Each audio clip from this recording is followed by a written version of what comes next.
Hello and welcome to Reasonable.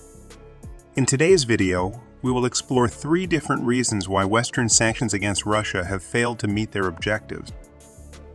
The United States, the European Union, and many other Western countries have implemented numerous sanctions on Russia's industries to punish Russia for its aggression against Ukraine, impede its military capabilities, and ultimately to persuade Russia to change its course.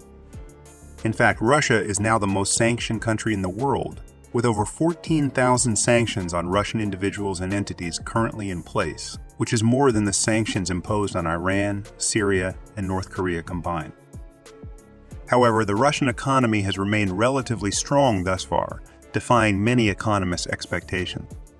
And while there are clear indications that Russia's civilian economy is bearing the brunt of sanctions, at present Russia maintains the capability to finance its war machine, import crucial technological products, and manufacture essential weapon systems.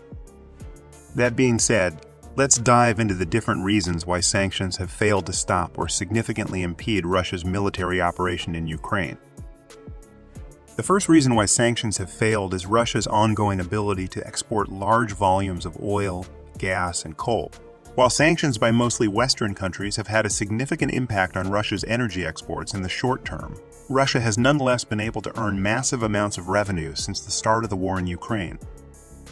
Since the start of the invasion, Russia has earned approximately $600 billion in revenue from exports of oil, gas, and coal.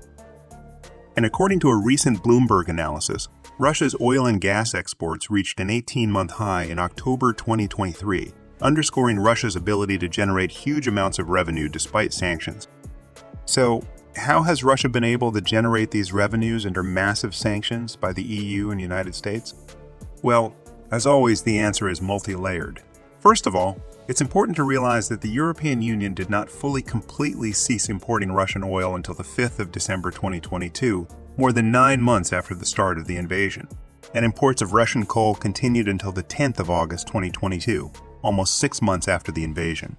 Furthermore, at present, the EU still imports around 10% of its gas from Russia, accounting for approximately $5.3 billion. In total, Russia's fossil fuel exports to the EU since the start of the invasion of Ukraine amounted to approximately $200 billion. And Russia has successfully implemented measures to counter the EU's ban on oil and gas imports.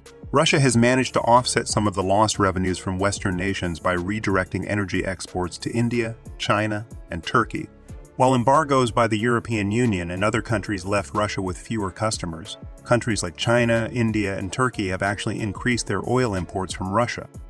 Since the start of the invasion, Russia has exported over $150 billion worth of oil, gas, and coal to China, approximately $70 billion to India, and around $60 billion to Turkey, totaling more than $280 billion in revenue.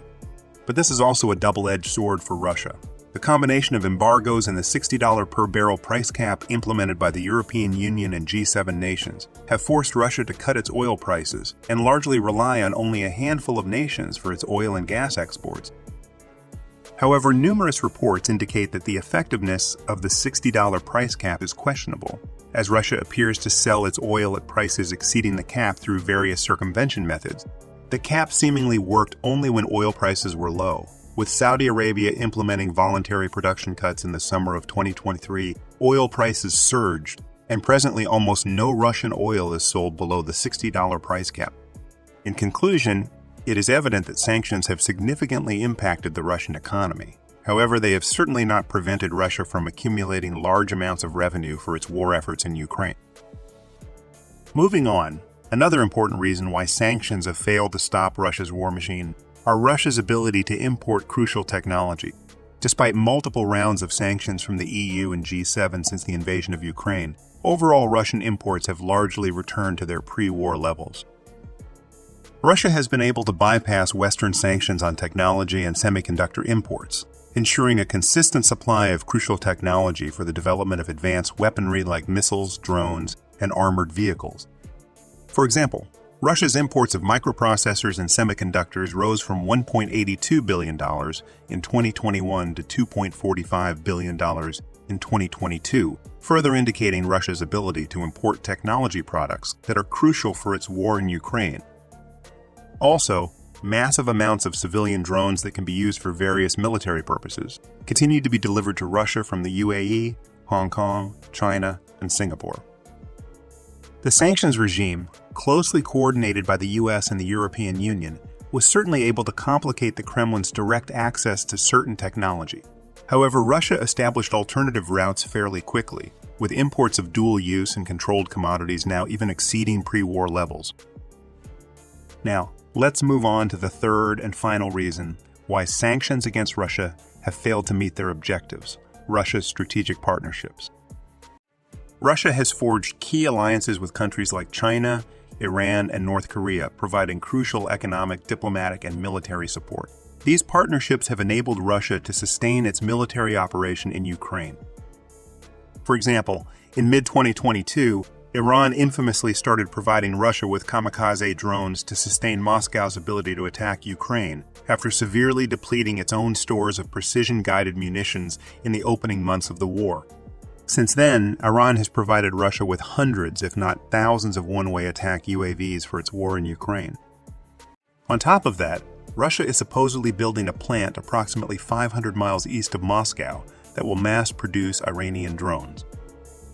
Furthermore, North Korea has supposedly recently provided Russia with up to 1 million artillery rounds of various types. Although there are serious doubts about the quality of these rounds, this delivery and possible future deliveries should take away any threats of immediate shortages of rounds. And then there's the elephant in the room: China. Russia's strategic alliance with China has enabled Russia to sustain its war efforts and economy through strong economic cooperation and direct or indirect diplomatic backing.